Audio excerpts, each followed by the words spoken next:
Salut à tous, bienvenue dans cette nouvelle vidéo. Je me trouve aujourd'hui à Reims en direct de l'appartement que je loue en location saisonnière. Donc celui-ci marche vraiment très bien, c'est plutôt cool.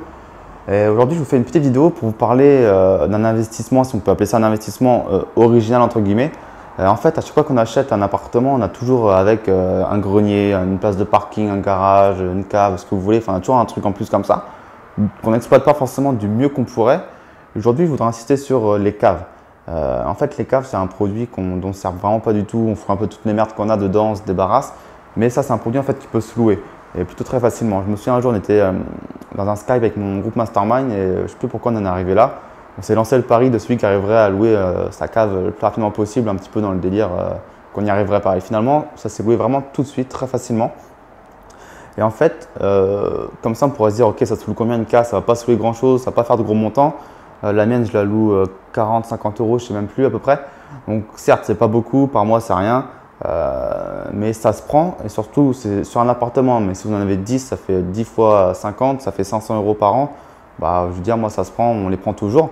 Et surtout, si après vous achetez des immeubles de rapport entier ou plusieurs, voilà, c'est des caves qui sont là et qui sont souvent exploitées, que vous pouvez louer très facilement et puis prendre un petit billet à la fin. Donc ça se prend.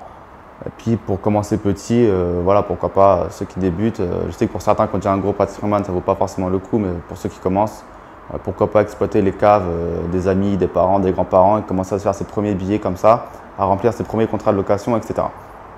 Alors justement, à qui on peut louer ça? C'est peut-être un petit peu la grande question. Finalement, il y a pas mal de personnes qui peuvent être intéressées. Ça peut être des étudiants qui vont déménager, qui ont besoin de stocker leur canapé, leurs affaires.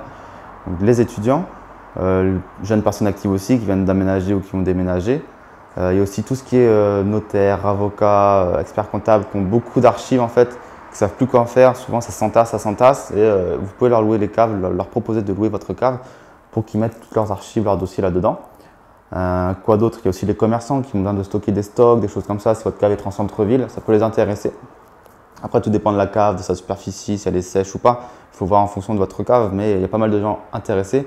Et par chez moi, ici en Champagne, il y a beaucoup de personnes aussi qui peuvent être intéressées pour stocker du vin, du champagne, etc. Parce que c'est vrai qu'ici, on a beaucoup de vin, beaucoup de champagne. Enfin bref, c'est la spécificité de la région. Donc aussi, les gens qui veulent stocker du vin. Après, concernant le contrat, vous êtes vraiment très libre. C'est selon le code civil, donc vous êtes totalement libre de faire ce que vous voulez au niveau sur à peu près tout, quoi. Donc si le mec se met à plus payer quoi que ce soit, vous avez la clé, vous pouvez vous servir entre guillemets. Enfin voilà, c'est très simple de sortir la personne. C'est comme les parkings, si elle ne paye pas, vous voyez ce que je veux dire. Donc voilà, j'espère que cette vidéo vous a plu. Dites-moi dans les commentaires si vous aviez déjà pensé à louer une cave ou d'autres produits un petit peu annexes comme ça. Si vous l'avez déjà fait, ce que vous en pensez, bien ou pas, intéressant, pas intéressant, votre expérience tout simplement. Et moi je vous dis à très bientôt sur clubmillionnaire.fr. Ciao. Au fait, n'hésitez pas à télécharger ci-dessous le petit livre que j'ai écrit et qui retrace comment j'ai pu acheter à 21 ans, sans salaire et en tant qu'étudiant, mon premier appartement pour le louer. Je vous dirai tout de A à Z, de la recherche du bien à la négociation, au financement, à la mise en place de locataires, gestion, travaux, etc. Il vous suffit juste pour cela de me laisser votre adresse email ci-dessous et je vous enverrai ça immédiatement. Je vous dis à très bientôt. Ciao.